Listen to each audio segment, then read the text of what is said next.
મહેસાણાના વિજાપુર તાલુકાનું સાંકાપુરા ગામ આજે વિકાસની નવી ઓળખ બની રહ્યું છે, જ્યાં માત્ર ભોજન નથી મળતું, પરંતુ પ્રેમ, આત્મીયતા અને પરિવાર ભાવ સાથે ભોજન પીરસાય છે. દાતાશ્રીના સંકલ્પ અને ગામના સહયોગથી શરૂ થયેલું શ્રીજી રસોઈઘર આજે વડીલો, યુવાનો અને પરિવાર માટે આશીર્વાદરૂપ બની રહ્યું છે. જાણીએ. મારું નામ પરેશ પટેલ છે. હું સોકાપુરા ગામનો વતની છું. શ્રીજી રસોઈઘર એક સામૂહિક ભોજન તરીકે બનાવવામાં આવ્યું છે. એ કોઈ પણ માણસ ઉંમરલાયક હોય, કોઈ ખેતી લાયક માણસ હોય, કોઈ પણ માણસને તકલીફ ના પડે એની માટે સ્પેશિયલ આ વિચાર કરેલું બનાવવામાં આવે છે. કારણ કે ખેતી લાયક માણસો સવારથી કામ કરતા હોય છે અને બપોરે પણ પાછું જમવાનું કામ આ તે એ બધાના આયોજન હોય છે લોકોનું. એ આયોજન ડિસ્ટર્બ ના થાય એટલે અમે સ્પેશિયલી રસોઈઘર કર્યું છે, શ્રીજી રસોઈઘર. એક સ્પેશિયલી એની માટે અમારા શ્રી ભલાભાઈ કરીને એક દાતાશ્રી છે, બરાબર, એમને ઘણું ફંડ આપ્યું છે અમને લોકોને, અને એમના તરફથી આ બધું કામ કરવામાં આવે છે. 50 માણસની એવરેજ આવે છે. એવરેજ ગણું તો 45-50 ની એવરેજ આવે છે ડેલીની. એ હર સવારે અને સાંજે બંને ટાઈમે જમવા કમ્પલસરી આવે છે. અને ફરજિયાત એ લોકો મીન્સ સાંજે જમવાનું હોય તો 10 કલાક પહેલા ફરજિયાત હાજરી પણ પૂરે છે, તો જ એમને જમવાનું તો કમ્પલસરી હોય જ છે બધાને. અને હર ટાઈમે અમે લોકો કંઈ ના કંઈ સારું જ એમને માટે જમવાનું બનાવવામાં આવે છે. અને એમની ઈચ્છાથી બનાવીએ છીએ, એવું નથી કમ્પલસરી આ જ જમવાનું બનાવવું. હરેક વ્યક્તિની જે વિચારધારણા હોય એ પ્રમાણે બનાવવામાં આવે છે. એ રીતે આયોજન દરેક લોકો સાથે મળીને કામ કરે છે. અંદર પર ટાઈમે એટલે મીન્સ સવારે જમવાનું હોય તમારે તો 40 રૂપિયા રાખેલા છે, અને સાંજે જમવાનું તો પણ 40 રૂપિયા છે. એની અંદર અનલિમિટેડ જમવાનું છે, અને તમારી ઈચ્છા હોય એ પ્રમાણે બનાવીએ છીએ અમે. એની અંદર બટર મિલ્ક પણ આવી જાય છે, મિલ્ક પણ દૂધ પણ આવી જાય છે, બધી જ પ્રોડક્ટ આવી જાય છે. અને શાકભાજી અમે ટોટલી ઓર્ગેનિક યુઝ કરીએ છીએ.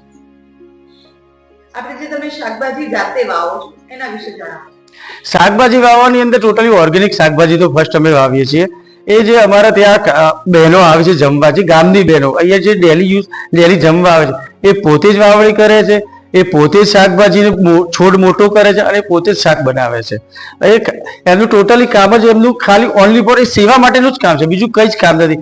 તો પણ એ સેવા કરવા માટે ખેતી લાયક ભલે એમનું ઘરે કામ હોય, બીજું ઘરનું કામ હોય, તો સ્પેશિયલી શ્રીજી વાડી માટે એ લોકો ટાઈમ ફાળવીને સ્પેશિયલી શાકભાજી બનાવે છે ખેતરમાં. આ જે વૃદ્ધો છે એમના બાળકો એબ્રોડ ફોરેન પણ છે, અને નિયર સિટી મીન્સ અમદાવાદ સિટીમાં છે, ધંધાકીય છે, અહીં પણ રહે છે. એવું નથી કે એબ્રોડ છે અને બહાર રહે છે, ધંધાકીય છે, તો જ એ લોકો જમે છે, એવું કોઈ કમ્પલસરી નથી. અહીં ઘણી એવી ફેમિલી છે, એ ઘણી એક ફેમિલી એવી છે તે સ્પેશિયલી આખી ફેમિલી સાથે જમવા આવે છે. જે એક ફેમિલીમાં 8 માણસ હોય, 5 માણસ તો આખી ફેમિલી જમવા. એટલે એવું કોઈ મિનિંગ નથી જે બધાને માઇન્ડમાં એવું છે કે વૃદ્ધો ખાલી એકલા છે એટલા માટે એ જમવા આવે છે, એવું કંઈ જ નથી. હું પણ યંગ છું, 42 યર સમથિંગ, બરાબર છે. લોકો 22 ના પણ જમવા આવે છે, એવું કંઈ જ નથી. અને કપલ સાથે જમવા આવે છે, પૂરી ફેમિલી જમવા આવે છે. એટલે કોઈ એવો આશ્રય નહોતો, પણ આશ્રય અમારો મેઇન એ જ હતો. એ લોકો ખેતી લાયક કામ કરે છે, ધંધાકીય કામ કરે છે, તો એમને ટાઈમ સગવડ મળતી નથી જમવાના ટાઈમે. એ કારણ કે એમને બપોરે મોડું થઈ જાય, સાંજે મોડું થઈ જાય.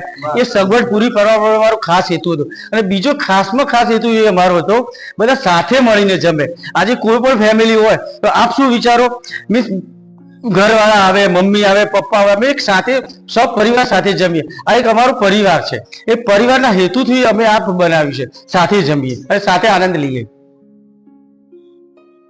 આ પારિવારિક ભોજનાલયનો જે વાત છે એમાં મૂળ વિચાર અમારા એક આદરણીય અને અમારા બહુ ગામના માટે પ્રતિષ્ઠિત વ્યક્તિ એવા ભલાભાઈ શંકરભાઈ પરિવાર તરફથી આ ભોજનાલયનો વિચાર આવ્યો.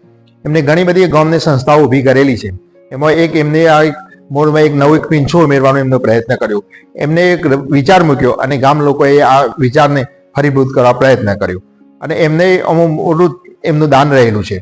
અને ગામમાં એક ધીરે ધીરે ગામની સંખ્યા ઘટતી જાય છે, લોકો વિદેશ જતા રહે છે, છોકરાઓ, અને બધા બીજા બધા પ્રોગ્રામમાં જતા રહે છે. એટલે એના અનુસંધાનમાં ગામના કોઈ વડીલને કોઈ તકલીફ ના પડે, ભાવિ પેઢીને પણ કોઈ તકલીફ ના પડે, ભોજનાલયની યોગ્ય વ્યવસ્થા થાય એના માટે એમને મોટું દાન આપ્યું અને ગામનો પૂરેપૂરો સાથ અને સહકાર લીધો અને આ એક ભોજનાલયને એક પરિભાષામાં ઊભું કરવામાં આવ્યું. જોવા જઈએ ને તો આ જે બિલ્ડિંગ છે પણ એ દાતાશ્રી તરફથી 17 લાખ રૂપિયા આપ્યા, બીજા ડોનેટર આપીને 20 થી 25 લાખ રૂપિયાનું જેવું ડોનેટ આવ્યું, અને એમાંથી આ ઊભું થયું છે.